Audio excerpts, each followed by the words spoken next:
Welcome back. Now here's an event that had Chennai's next gen of fast talkers going head-to-head in the annual landmark debate. If only scientists Albert Einstein and Isaac Newton could have tuned into the landmark store last evening, they would have been flattered. The two men were almost every student's favorite example as they heatedly debated whether we learn more outside the classroom. There was this lad who ran outside his classroom and sat under an apple tree. And then fell that glorious red apple along with the idea of gravity, Sir Isaac Newton. It was only because he chose to run out of his classroom that he did actually find gravity, because sadly apple trees don't grow inside my classroom. What I think is that whether he is sitting in a classroom and the chalk piece from the teacher's hand fell down, and by that time also Newton could have noticed it and could have found the law of gravity. If Isaac Newton's decision to walk out of his classroom was like everyone's dartboard, the relevance of chemical equations, algebra and algorithms in our daily lives were also questioned. There is this unfortunate misconception that learning is confined to physics, chemistry and math textbooks. That people have forgotten the fundamental difference between learning and education. Think about it. Only logical thinking and reasoning from your own brain can help that, not equations and algorithms. In a classroom, you are limited by 5 subjects, 4 walls, 3 terms, too much pressure, 1 exam, and as a result, you get 0 learning. Yes, 0 learning. The truth is, ladies and gentlemen, that in life, the lesson comes last and the test comes first.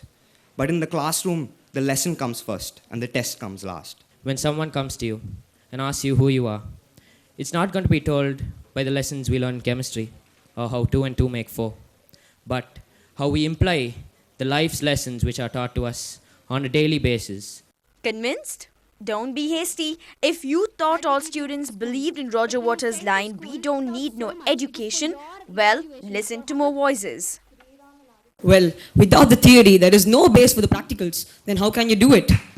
It is in our classrooms that we are first exposed to competition. We are first exposed to teamwork. And we are first exposed to failure and defeat and success. So what you learn outside is just a heap of knowledge, but what you learn inside is what you're going to learn properly and what you're going to use tomorrow. It was not just a pitched battle of the brains, but also celebration of the gift of the gab. At this year's landmark inter-school debate, while the audience never lost an opportunity to make mincemeat of others' arguments, the judges too felt a solid foundation isn't such a bad thing. You all had a lot of different qualities, great qualities, confidence, etc., etc. But one thing that I would like to request you all is when you go on behind the podium with a debate topic, research the topic really well. 7 of the 22 teams have qualified for the semi-finals to be held in December, where they will be locking heads with qualifiers of the intercollegiate debate. In Chennai with Pratiksha Ramkumar, this is Dipti Kumar for NDTV Hindu. Now, while movements across the world have been gathering momentum for different causes like Anna Hazare's, close to 700 students representing over 100 city schools colored and painted their weight to prove a point, capturing the India Vision 2025 and the distant dreams of child labour. The Creative Artists Challenge was an inter-school painting competition to also get the younger generation thinking about the serious issues around them. The participants also lit candles and took an oath against encouraging child labour. Now, Amma has focused on tapping the full potential of Chennai's talent at school levels.